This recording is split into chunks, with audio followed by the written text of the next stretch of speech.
भई उदास हमारी अखियां। मेरी लिखी हुई एक रचना प्रस्तुत है। भई उदास हमारी अखियां। एक गोपी की विरह व्यथा का चित्रण है यहाँ।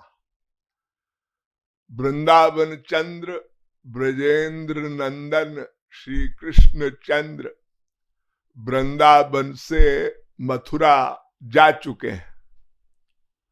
वे कहकर गए थे कि परसों ही लौट आऊंगा, किंतु आज कई दिन बीत गए। समस्त ब्रजांगनाएं विरह से व्यथित हैं। वो यहाँ वहां श्याम सुंदर की याद में उनकी सुधि कर करके तड़प तड़प कर मूर्छित हुई जा रही हैं। जैसे जल बिना मछली छटपटाती है, ऐसी स्थिति हो गई है। कोई उपाय नहीं सूझता, क्या करें, किस प्रकार श्याम सुंदर से पुनः मिलन हो जाए। ऐसी तड़पन बढ़ती जा रही है। उनसे सम्मिलन की उत्कट उत्कंठा हो रही है। प्रेम इतना गोपनीय होता है कि किसी से कहते भी नहीं बनता। ऐसा हाल प्रायः इन सभी गोपियों का था। एक गोपी मटकी लेकर जल भरने हेतु जमुना के तट पर गई। वो जल भरे बिना ही एक कदम्ब के पेड़ के नीचे चुपचाप गंभीर मुद्रा में बैठ गई और सामने मथुरा के गए मार्ग को एक टक निहारते निहारते एक विक्षिप्त महिला की भांति टकटकी लगाए आंखें गड़ाए देखती रही। सिसक सिसक कर रोती जा रही थी। दूर मार्ग से कोई राहगीर आता दिखाई देता तो ऐसा प्रतीत होता जैसे आ गए श्याम सुंदर, आ गए श्याम सुंदर। मिलन की उत्कट उत्कंठा की और वृद्धि होती, लालसा बढ़ती जाती, किंतु पुनः निराशा होती। कोई नहीं आया, श्याम सुंदर नहीं आए। तब एक उसी जमुना तट पर एक परम अंतरंग सखी भी जल भरने आ गई। उस गोपी की भी वही दशा थी।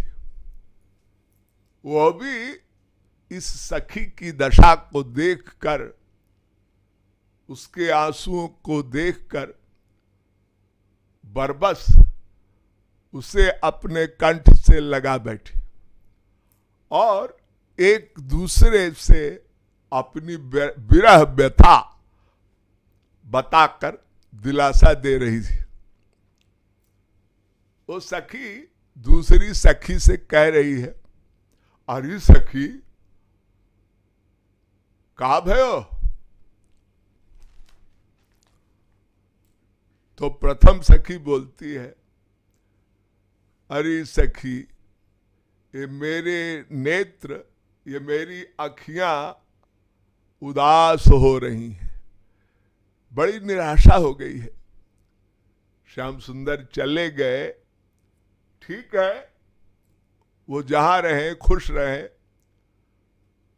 वो वैसे तो वो सदा सर्वदा हम सबके साथ ही है, किंतु सखी इन आंखों को उनके दर्शन के बिना अब तो कुछ भी अच्छा बुरा समझ ही नहीं आता। ये निष्प्राण हो गई हैं, इनको कुछ सूझता नहीं। जब से श्याम सुंदर हम सब से प्रीति लगाकर हमारे नेत्रों से ओझल हो गए, तब से जाने कौन सा रोग दे गए इन नेत्रों को। ये लगता है कोई विरह का रोग है सखी। इन आंखों को ऐसा प्रतीत होता है जैसे कोई छूत का रोग हो। ये छुआछूत की बीमारी हम समस्त गोपांगनाओं को दे गए श्याम सुंदर। ये बातें हो ही रही थी, परस्पर सखियां एक दूसरे से अपना भाव व्यक्त कर रही थी कि अचानक आकाश मंडल में घनघोर घटा छा गई। नभो मंडल पर बिजली चमकने लगी, जोर जोर से बादल गरजने लगे, रिमझिम फुहार पड़ने लगी।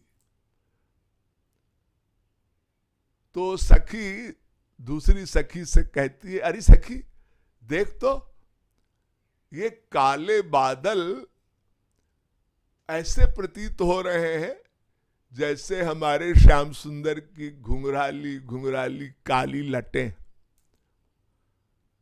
अरे सखी, ये काले बादल जब भी छाते हैं तो ऐसा लगता है हमारे श्याम सुंदर के केश लहरा रहे हैं। और देख सखी, बिल्कुल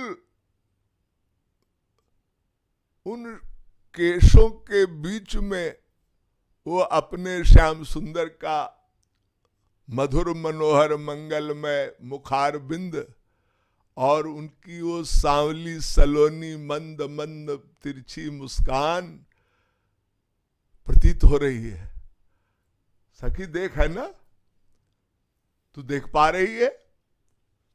देख तो, अरे वो निष्ठुर फिर गायब हो गया। प्रेम में ऐसी अवस्था होती है, कभी वियोग कभी संयोग, उसी क्षण वियोग का सुख, उसी क्षण संयोग का सुख। मिले रहत मानो कबहु मिले ना, प्रीत की रीति रंगीली ही जाने, या जाने वृषभानु दुलारी, या जाने वो कान्हा कारो। सखी में जब कभी उसकी याद आती है, मुझे उसकी सूरत याद आती है, तो भूलने का बहुत प्रयास करती हूं, लेकिन क्या करूं, भुलाए नहीं भूलती और मौन हो जाती हूं। ये आंखें मौन होकर बैठ जाती हैं। फिर पुनः उसकी आशा भरी दृष्टि, उसे विश्वास है, इन आंखों को विश्वास है कि श्याम सुंदर आएंगे आएंगे। ये जड़ की भांति निहारने लगती है। लेखक भाव व्यक्त करता है कि श्याम सुंदर के विरह जन्य तीव्र ताप से इन गोपियों के हृदय में ऐसी विरहाग्नि उत्पन्न हो गई, अंतःकरण में इतनी तीव्र मिलन की उत्कंठा, वो प्रेम की सर्वोच्च अवस्था, वो प्रेमोन्माद, दिव्य प्रेमोन्माद की दशा उत्पन्न हो गई और विरह दावानल से ये प्रज्वलित हो गया। ये नेत्र में ऐसी विरहाग्नि प्रकट हुई कि वो गोपियां अपनी सुधि बुद्धि सब खो बैठी।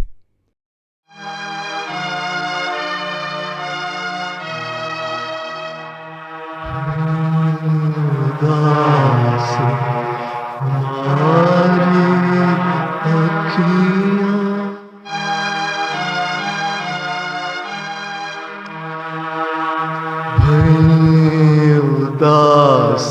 हमारी अखियाँ भई उदास हमारी अखियाँ।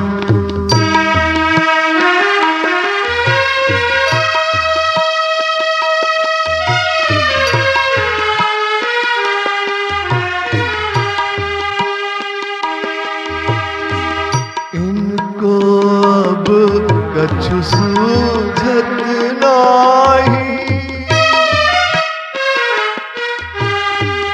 इनको अब कछु सूझत नाही।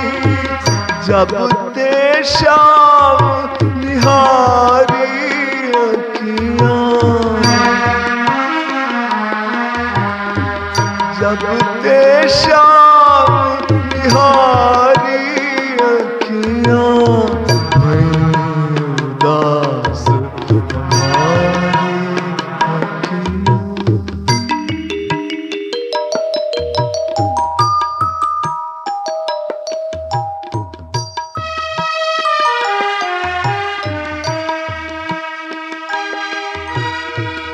कैसो रोग लगो इन नैननी, कैसो रोग लगो इन नैननी। लगी बलाय तिहारी अखियाँ,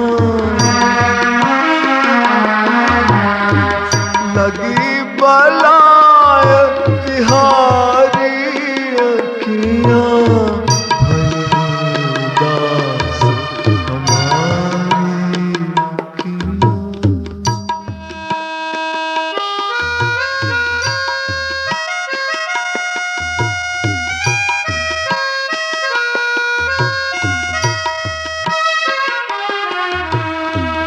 तुम्हरे केशन की सुधियावती,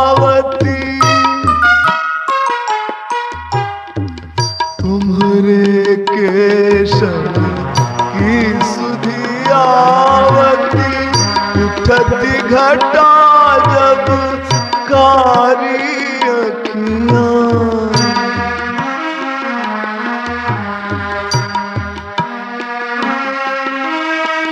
उठती घटा जब कारी अखियाँ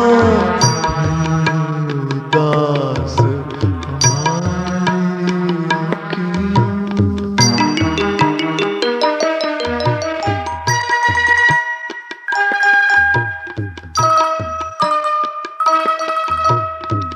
सुरति बिसुरति मौन रहती है,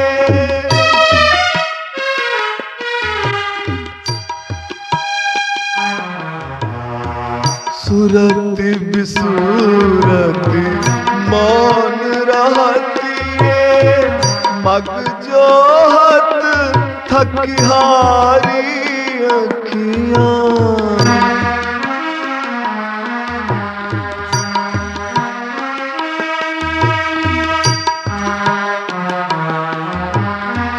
मग जोहत थकिहारी अखियाँ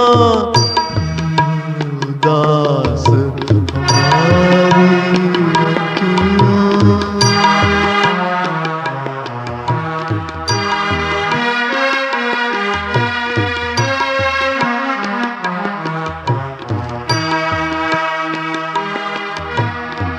श्याम बिरह दावानल उपजो, श्याम बिरह दावा